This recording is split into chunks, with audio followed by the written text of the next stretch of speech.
오늘 우리에게 주시는 말씀은 디모데후서 4장 1절에서 8절까지 말씀입니다. 인생에는 다 때가 있는 것 같습니다.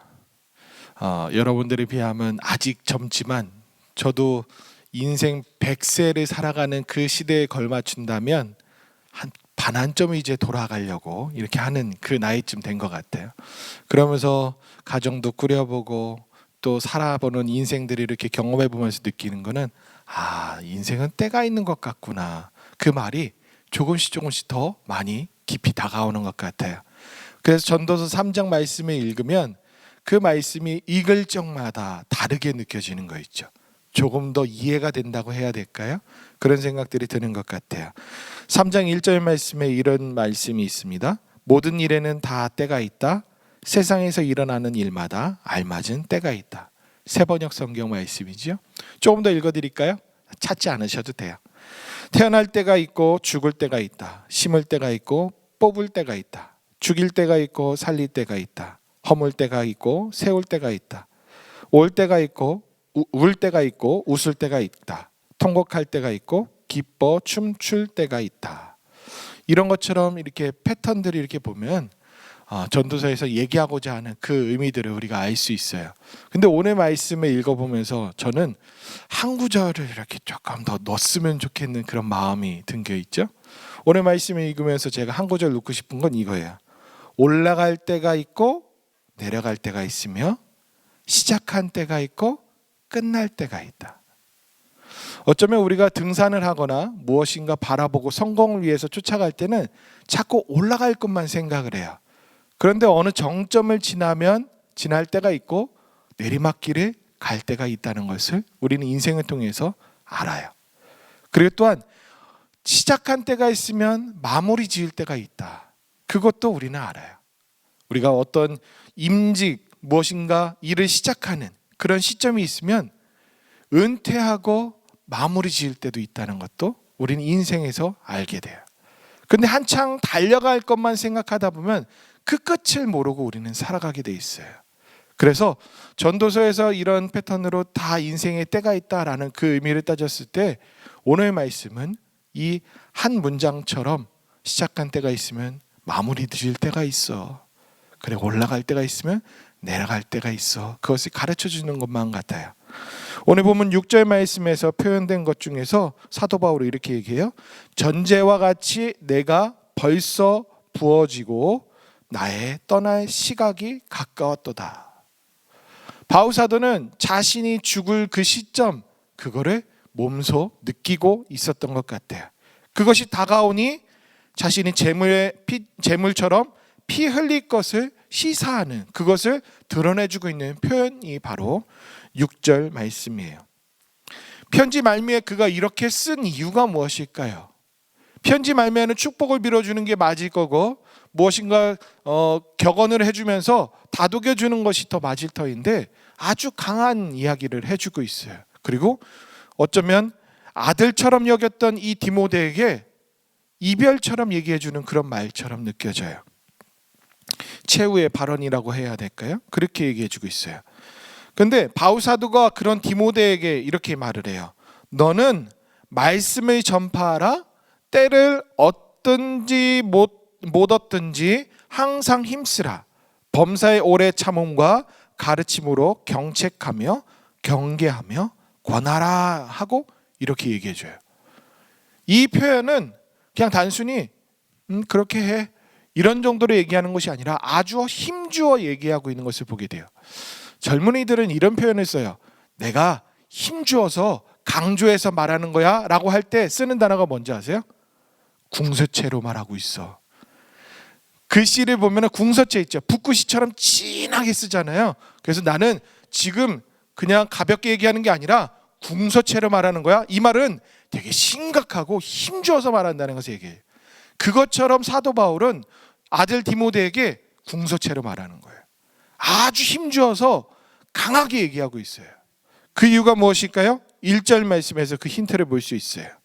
하나님 앞과 살아있는 자와 죽은 자를 심판하실 그리스도 예수 앞에서 그가 나타나실 것과 그의 나라를 두고 엄히 명하노니. 아주 힘주어 얘기한대요. 그리고 맹세하면서 얘기한대요. 누구한테 맹세해요? 하나님께 맹세해요. 이보다 더한 누구에게 맹세할 게 있겠어요? 하나님 앞과 그리스도 앞에서 그걸 두고 나는 너에게 엄히 말한다. 그러면서 얘기한 게 때를 얻든지 못 얻든지 말씀을 전파하라. 그것에 힘써라. 그리고 범사의 오래 참음과 가르침으로 경책하며 경계하며 전하라 라고 얘기하는 거예요. 왜 바울 사도는 아들 디모데에게 이런 강력한 메시지를 남기고 있을까요? 먼저는 이렇게 생각해 볼 수 있어요. 인생의 말미에서 가장 고귀한 일이 말씀을 전파하는 것을 그는 아예 뼈에 사무치게 알고 있었다는 거예요. 그리고 두 번째로는 참된 말씀을 전파하는 자들이 없어서 너라도 꼭 바른 말씀, 참된 말씀을 선포하여 진리로 돌이킬 수 있도록 힘쓸 것을 당부하는 것을 보게 돼요. 자신의 유언처럼 믿음으로 나았다라고 어디에선가 얘기했던 그 바울 사도가 디모데, 즉 아들과 같은 자에게 이렇게 유언처럼 남기고 있어요. 그렇다면 바울 사도는 뭐가 문제였기에 이렇게 이야기할까요? 어떠한 문제점을 받기에 이렇게 표현하고 있는 것일까요? 3절과 4절 말씀에서 그것을 알 수 있는데요. 세번역 성경으로 읽어드릴게요. 때가 이르면 사람들이 건전한 교훈을 받으려 하지 않고 귀를 즐겁게 하는 말을 들으려고 자기네 욕심에 맞추어 스승을 모아 드릴 것입니다. 그들은 진리를 듣지 않고 꾸민 이야기에 귀를 기울일 것입니다. 정말 놀라운 이야기를 말해주고 있어요.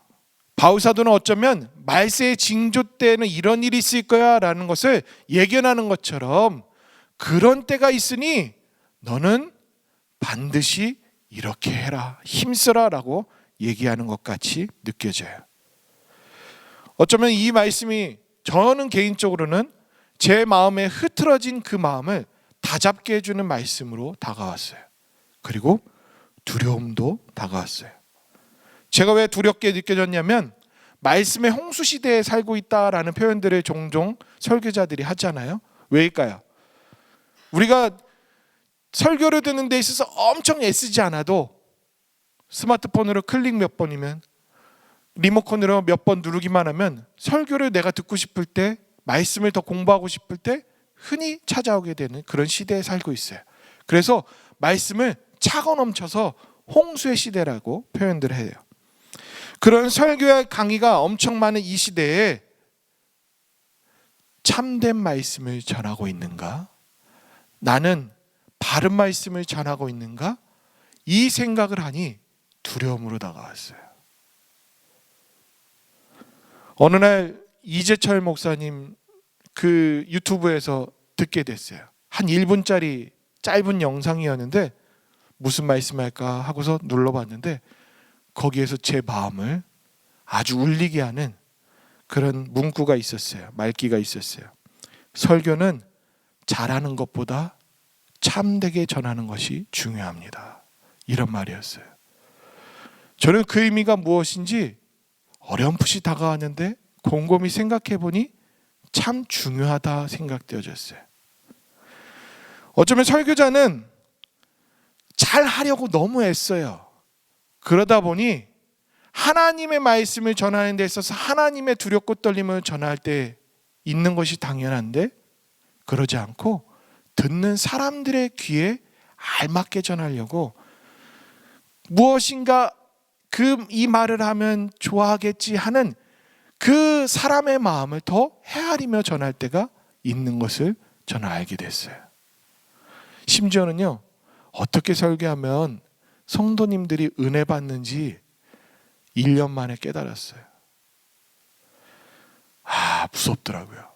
제가 교육전사 때 담임 목사님께서 종종 이제 해외 출타를 하시는 때였어요. 교육전도사인데 주일 그 대예배라고 하잖아요. 주일 예배 설교를 교육전사 때부터 했어요. 그러다가 설교를 자꾸 하다 보니까 그 맛을 느끼는 거예요. 어떻게 하면 아멘 소리 나오는지, 어떻게 하면 성도님들이 좋아할 만한 건지, 어떤 문장을 쓰고 어떤 말을 이렇게 가미시키면 인기가 올라가는지는 알았어요. 그런데 그게 되게 좋은 것 같죠? 무서웠어요.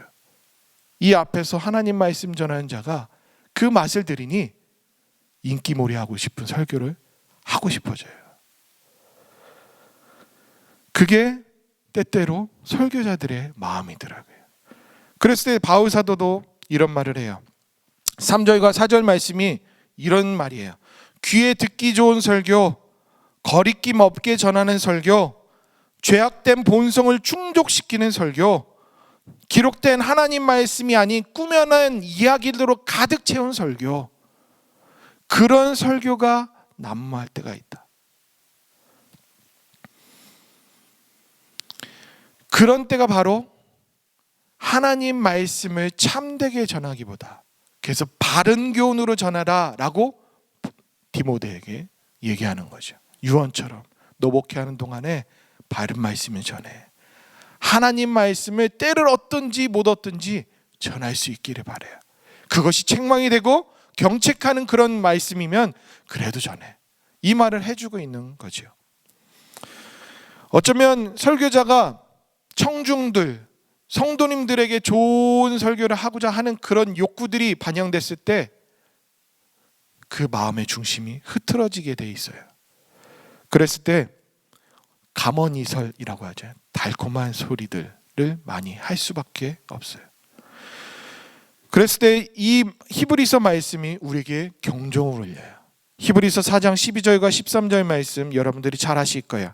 하나님의 말씀은 살아있고 활력이 있어 좌우의 날선 어떤 검보다 예리하여 혼과 영과 및 관절과 골수를 찔러 쪼개기까지 하며 또 마음의 생각과 뜻을 판단하나니 지으신 것이 하나도 그 앞에 나타나지 않음이 없고 우리의 결산을 받으실 이의 눈앞에 만물이 벌거벗은 것 같이 드러나느니라. 하나님 말씀의 능력에는 관절과 골수와 그 혼과 육을 쪼개고 나뉘게끔 하는 그 예리한 날성검보다도 더 예리한 그런 말씀이래요. 그래서 말씀을 전했을 때 달콤한 그 말들보다 성경에 있는 이야기들을 보세요. 뭐 하지 마라, 그리고 깨어 있으라 하는 그런 말들이 너무나도 많아요. 비중으로 따진다면 50대 50도 아닐 거예요. 훨씬 더 많은 말씀들이 우리를 바른 길로 인도하시고 하나님께서 우리가 어떤 죄악 가운데 살아서 건져냈는지, 너희 인생을 어떻게 살아야 되는지 그것을 성경 곳곳에서 이야기해 주고 있어요. 그렇다면 감언이설처럼 다가오는 그 말씀이 우리를 하나님께로 인도하기보다 어쩌면 지금의 삶에 안주하게끔 하는 그런 데 부추기는 모습이 아닐까 생각되어져요. 그랬을 때 바울 사도는 인생의 말미에 죽는 그 시점 앞에 마지막 편지일 수도 있는 그 순간에 목회를 하며 나아갈 아들과 같은 그 디모데에게 이런 말을 하는 거죠. 바른 말씀을 전해라. 바른 교훈을 전해라. 라고 말이죠. 바울 사도가 아주 강력한 권면을 서슴없이 내던지는 이유가 하나 또 있어요. 그것은 인생의 끝에 분명히 심판이 있다는 것을 그는 알았어요.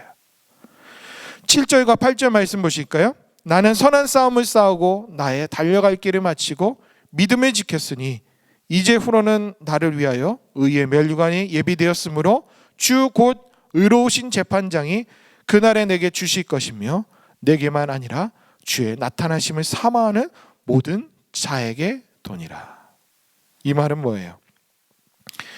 자기가 죽을 때가 다가왔으니 자기가 인생을 어떻게 살아가는지, 그리고 죽는 그 순간까지 어떻게 살 것인지 그 모든 내용들이 담겨져 있어요. 자기 인생관이 분명하게 있는 거예요. 자신이 죽을 날을 깨닫고 그리고 끝일 때를 알고 살아가니 그는 살아가는 그 일들의 곁길로 갈 마음이 없어요. 끝까지 자기는 결승선을 통과하려고 그 목표밖에 없는 거예요. 근데 그 나아가는 그 속도도 줄이고 있나요? 아니요. 끝까지 달려가겠다라고 얘기해요. 그러면서 무엇을 바래요? 면류관, 즉 승리자에게만 주는 그 상을 그는 바래요. 그런데 그걸 누가 준다고요? 의로우신 재판관. 뭐예요? 심판자가 주신대요. 우리는 언젠가 심판대에 서게 돼 있어요. 구원을 받고 못 받고의 그 개념이 아니라 우리가 살아온 그날 동안 하나님의 뜻에 부합되게 살았느냐, 너는 얼마나 열심을 냈느냐, 너는 어떤 인생을 살았느냐, 내가 너를 불렀을 때 그 다음에 사명에 대해서 어떤 인생을 살았느냐, 그것을 확인받는 자리가 있다는 거예요. 그랬을 때 바울 사도는 그걸 알았어요. 아, 끝이지. 심판대가 있지. 올라가는 그 시점에 어쩌면 우리 인생들은 의기양양 승승장구하던 그때가 있어서 무엇인가 새로운 것을 얻으면 얻을수록 어깨가 이렇게 으쓱 올라갈 때가 있을 수 있어요. 그런데 내려올 때를 알면 그것이 부질없다는 걸 알아요. 시작을 해서 살아갈 날들이 많았을 때는 시간에 허비하거나 내가 무엇을 하거나 거기에서 안주하는 마음들이에요. 그런데 죽을 때가 다가온다는 것, 은퇴할 때가 다가온다는 것, 마감할 때가 다가온다는 것을 아는 사람은 내가 남은 시절이 얼마나 될까 해서 주저앉거나 나태하거나 하지 않을 거예요. 바울 사도는 그렇게 알았어요. 그런 인생으로 세우고 살았어요. 그러니 자신이 나아갈 길에 대해서 격가지들을 쳐내는 거예요. 세상적인 것은 다 배설물로 여기며 그리스도만이 존귀하게 되는 것, 하나님의 말씀을 전하고 그로 인해서 다시금 하나님께로 돌아오는 자들이 있게 하는 것, 그리고 바른 말씀으로 그들이 진리 안에서 살아갈 수 있게 하는 것, 그게 중요한 것을 알았어요. 여러분, 우린 선한 싸움을 싸우는 중입니다. 우리는 아직 경주를 마치지 않은 선수들과도 같아요. 우리가 살아가는 인생의 끝엔 의로우신 재판장이 우리를 심판대에 세워 심판하실 것을 우리는 잊지 말아야 돼요. 5절 말씀처럼 우린 모든 일에 신중하고 고난에 참아내기도 하고 전도자의 일을 다하며 주어진 사명을 다 해야 되는 것이 부름받은 자들의 합당한 인생일 거예요. 우린 이를 위해 부름받았다는 것을 결코 잊어서는 안 돼요. 우리는 경주자들이에요. 아직 돌아야 될 그 코스가 남아있는 경주자들 말이죠. 그 인생이 어디가 결승점인지 어디까지 갈지는 몰라요. 그런데 우리는 분명한 것은 달려야만 해요. 그것을 우리는 기억하고 살아야 돼요. 그래서 오늘도 바울처럼 달려갈 길 다 마칠 때까지 믿음 지키고 선한 싸움 싸우시는 저와 여러분들 될 수 있기를 바라요. 그리고 말씀에 대해서 하나님의 말씀을 존귀하게 여기며 우리가 때때로는 참된 말씀인지 아닌지를 구별할 줄 아는, 분별할 줄 아는 그런 여러분들의 깨어있음도 필요하다는 것을 우리 바울 사도는 그것을 전해주고 있어요. 오늘 이 말씀 마음에 품고 살아가실 때 하나님 마음 시원케 해드린 저와 여러분들 될 수 있기를 바랍니다.